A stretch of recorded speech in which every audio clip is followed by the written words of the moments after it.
Hey guys, welcome back to Angel Education YouTube channel. In today's video, we're talking about Massachusetts Institute of Technology and what makes it great. So if you're interested in MIT or applying to America, keep watching.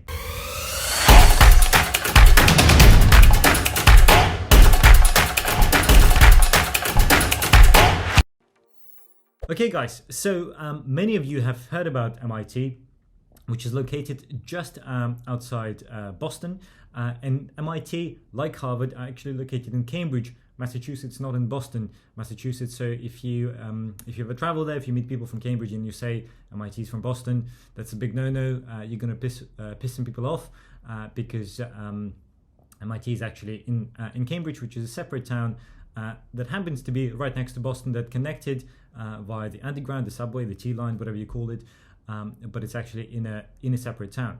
So what makes MIT special? Well, MIT is widely known as one of the top, if not the top, technological, engineering, scientific school in the world. What does it mean? Well, MIT is famous for its engineering, biochem, bioscience, etc. Programs, and you can go there as an undergrad, you can go as a postgrad for grad school. And they're exceptional. And why they're exceptional? Well, number one is the people, right? So you have all these really smart people. The reputation precedes MIT. So, smart and ambitious scientists apply to MIT because they want to advance their career, just like many of A&J students who come to me and say, Sonny, we want to go to MIT. Why do they want to go to MIT? Because of the reputation, right? So MIT, obviously widely known as an engineering school.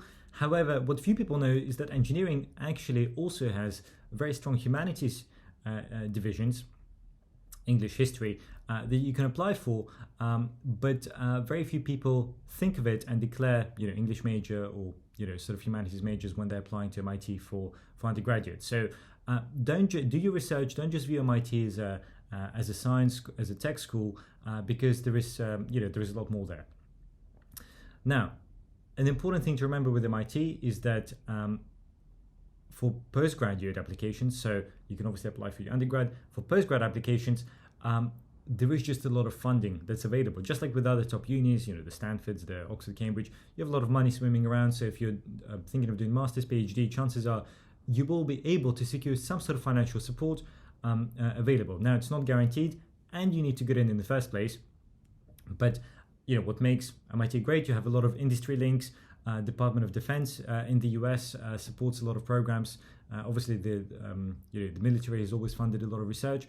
So through that, there is just a lot of money to do, PhDs and other research.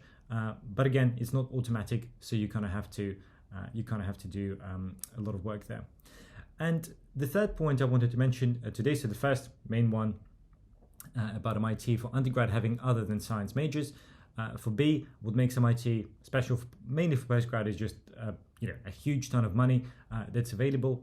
And C, the third thing that you need to remember, especially if you're an international applicant, is MIT traditionally takes very, very small percentage of non-US citizens, non-US legal residents as students. MIT always had a sort of anti-foreign, not officially, but kind of almost like an anti-foreigner policy, and nowadays to get in for undergrad, extremely difficult.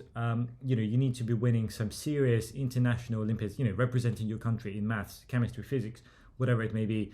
To get in, you really need to be at a very, very high level, or you need to know somebody, but assuming you don't, you need to be at a very high level, and you need to be extra competitive compared to everyone else. So a lot of my students approach our colleagues and say, look, MIT is my dream. I'm just applying to MIT. Look, it's great to have a dream. Chances are you're not going to get in. So important to have a plan B, plan C, and create the list of universities based on your realistic chances. Now, a final point that I'll leave you with today is that a really cool thing about MIT is that it's very close to Harvard. Only a couple of stops, about 10-minute cycle, or sort of I did it as a 20-minute jog between Harvard campus and MIT campus. And this close proximity means that there is a lot of collaboration, programs, and student societies that are almost like joined. And so when I worked at Harvard as a fellow, I could reach out to professors at MIT, go audit sit in some classes, lectures at MIT, vice versa. Certain student societies are mixed. So it's almost like, you're getting two world-class universities within close proximity that you have access to in terms of your networking, knowledge, etc. So a really cool thing if you can get in. It's really an outstanding experience, and something you should consider. So just summing up, a couple of points. Number one, when you're applying to MIT for undergrad, remember that there are more than science majors, and it may be that focusing your applications on MIT, some of MIT's humanities majors, may be that differentiator that sets you apart. Number two, just a general comment that there is a lot of money at MIT, mainly for postgraduate applications, so for grad school, PhD, masters, etc. So something you need to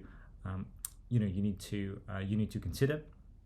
And the third thing is that MIT traditionally only accepts relatively few foreigners, so you need to have extremely strong profile for undergrad applications and also for postgrad, and have realistic assessment of your chances.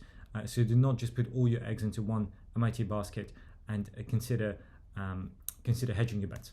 All the best, take care, and good luck with getting into MIT. If you haven't signed up for my newsletter and you're interested in improving your chances or your son or daughter's chances of getting into a top UK, US, or Canadian university, sign up for my newsletter below. And if you have a question, just drop me a tweet on Twitter and tag me. That's the best way to reach out to me. All the best, take care.